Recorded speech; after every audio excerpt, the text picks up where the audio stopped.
আজ 10 মার্চ রবিবার বিকেল 5টায় করিমগঞ্জ লক্ষ্মীবাজার রোডের বাসিন্দা বরাক উপত্যকা তথা উত্তর পূর্বাঞ্চলের বিশিষ্ট রবীন্দ্রসঙ্গীত শিল্পী ও সাধিকা শ্রীমতী শিবানী ব্রহ্মচারী তার নিজ বাসভবনে মরণোত্তর দেহদানের অঙ্গীকারপত্রে স্বাক্ষর করেন। সাক্ষী হিসেবে উপস্থিত ছিলেন পুত্র রাজস্বী ব্রহ্মচারী ও পুত্রবধূ তমালী ব্রহ্মচারী। মায়ের এই সিদ্ধান্তে অনুপ্রাণিত হয়ে তারা অদূর ভবিষ্যতে মরণোত্তর দেহদানে অঙ্গীকার করবেন বলে মত ব্যক্ত করেন। ফোরামের পক্ষ থেকে উপস্থিত ছিলেন ফোরামের করিমগঞ্জের সদস্য সুভাষিস চক্রবর্তী, জাহিদ, রুদ্র এবং কলকাতা গণদর্পণ ও নেটো সদস্য সন্দীপন ধর মহাশয়। অঙ্গীকার পর্ব শেষে নেটো সদস্য সন্দীপন ধর মহাশয় তার বক্তব্যে মরণোত্তর দেহদানের মাধ্যমে মৃত্যুর পরও কিভাবে অন্যের দেহে বেঁচে থাকা যায় সেটা ব্যাখ্যা করেন। পরে অঙ্গীকারপত্রে প্রতিলিপি অঙ্গীকারকারীর হাতে তুলে দেওয়া হয়। ফোরামের পক্ষ থেকে শিবানী ব্রহ্মচারীর এই মহৎ সিদ্ধান্তকে সাধুবাদ ও স্বাগত জানানো হয়। NE24 চ্যানেল থেকে ভয়েসে বর্ণালী মিশ্র। নিয়েছেন নিজের বডিটা ডোনেট করার জন্য, এটার জন্য আমরা খুব প্রাউড ফিল করছি এবং ইন্সপিরেশনও পেয়েছি সোসাইটির জন্য কিছুটা করার, একটুখানি কিছু করার সুযোগ পাওয়ার।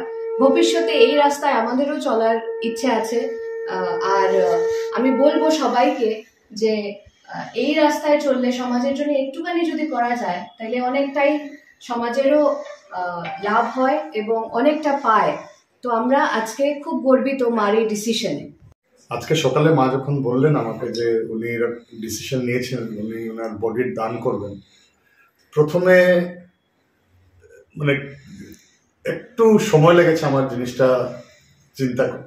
জিনিসটাকে হজম করতে।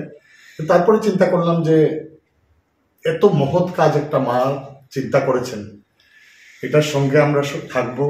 এবং মার এই ডিসিশনটা আমার মনের মধ্যে এসছে যে মা যদি করেন তাহলে আমি কেন না।